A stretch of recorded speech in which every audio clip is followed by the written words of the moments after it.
Saudara-saudara dimanapun Anda berada, saat ini saya akan menyaksikan bagaimana saya pernah marah kepada Tuhan. Pernahkah Anda marah, kesal kepada Tuhan? Baik, saya akan saksikan bagaimana saya merasakan itu dan kenapa saya marah kepada Tuhan. Saya sudah menunggu anak saya selama 3 tahun.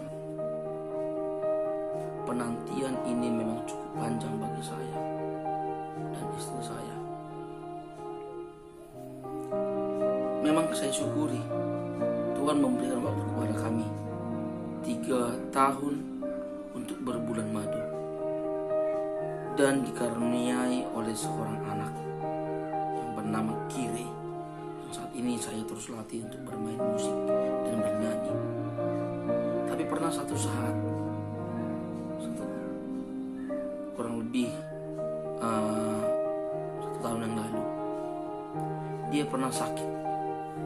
Memang sudah beberapa kali sakit, tapi masih sembuh sewajarnya. Tapi ini dia dengan demam biasa, kita tidak curiga. Dia demam dan kami masih bisa rawat di rumah. Apa kok gitu. Kami coba demam dan demamnya turun. Kemudian demam lagi. Coba demam lagi, turun lagi. Sampai akhirnya kami menyerah. Dia demam lagi. Udah, kita bawa ke rumah sakit lah supaya dapat cairan. Mungkin itu lebih baik. Kemudian kita bawa ke rumah sakit A, lalu di sana dirawat. Ya, demamnya berkurang. Ternyata dari hasil pemeriksaan dia mengalami demam tifus. Ya, biasalah, mungkin anak-anak kan lagi kebiasaan sehari apa yang dipegangnya masuk ke mulut, masuk. Jadi mungkin dia mendapatkan itu dari kebiasaan asupan sehari. Ya, demamnya sudah mulai turun dan tidak demam lagi. Ya. Sekitar 5 atau 6 hari dia dirawat di rumah sakit A. Kemudian saya bertanya kepada anak saya, "Nak, kita pulang ya? Kamu udah sehat kan?" Lalu dia berkata, "Enggak." Di situ saya semakin sedih.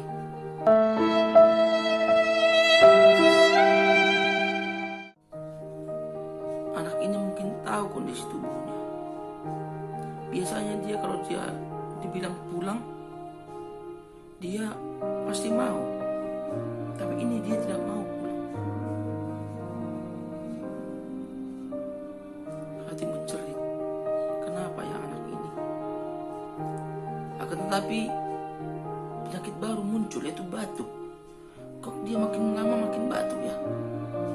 Dan ini semakin menjadi-jadi, memperberat kondisinya. Dan dia mengalami batuk yang luar biasa. Walaupun dari itu pertama kali masuk tidak ada keluar batuk.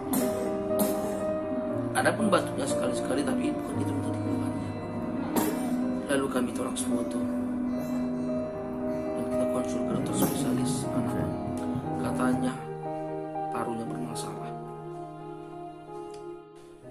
Petugas radiologi juga mengatakan bahwa dari penglihatan mereka parunya memang bermasalah.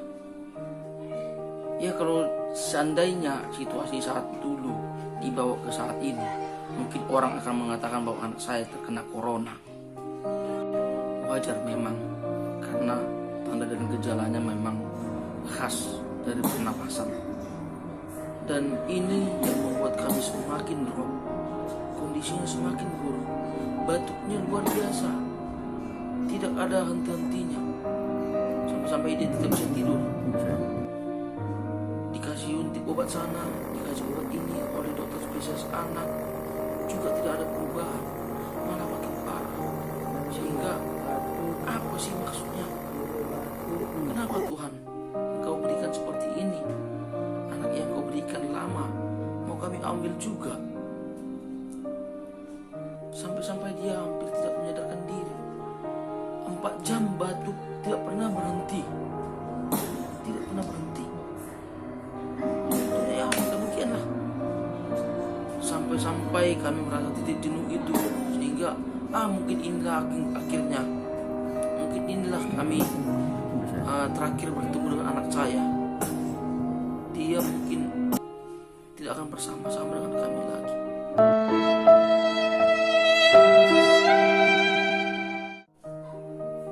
Dia digendong oleh mamanya, tapi tetap juga batuk.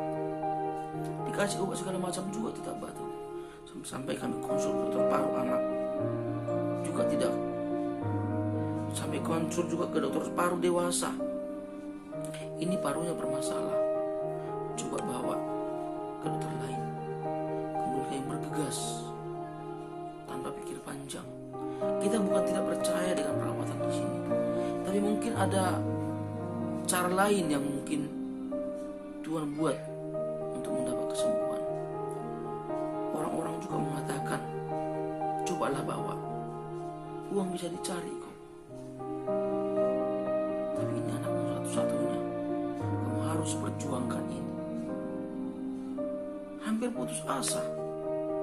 Oke, akhirnya kami mengambil keputusan akan membawa anak ini ke rumah sakit B. Ya. Kemudian dengan membawa semua hasil pemeriksaan dan toraks foto yang katanya sudah sangat berbahaya ini, kami bawalah ke rumah sakit B. Kemudian entah mengapa di tengah jalan perjalanan saya berhentikan kendaraan. Lalu saya menghubungi seorang dokter. Ya, seorang dokter umum saya hubungi. Kemudian beliau mengatakan, kok bisa seperti ini foto anakmu? Kenapa seperti ini toraksnya? Ini hanya tinggal 30% lagi fungsinya. Kamu sedang berjuang dengan kematian. Kemudian istri saya yang mendengarkan pembicaraan dengan dokter itu semakin lesu, semakin lemah. Udahlah, matikan saja HP itu. Saya semakin khawatir dengan pembicaraan itu, dengan kata-kata itu. Itu yang disampaikan ke saya. Kemudian saran dari dokter itu, udah bawa saja ke rumah sakit itu, rumah sakit C. Nanti jumpai dokter di sana dengan dokter ini. Ya. Kemudian kami menunda pergi ke rumah sakit B. Dengan arahan dokter tadi, kami pergi ke rumah sakit C. Kemudian sampai di sana, mungkin inilah cara Tuhan. Dia memberikan petunjuk kepada kami. Ternyata ada di IGD sana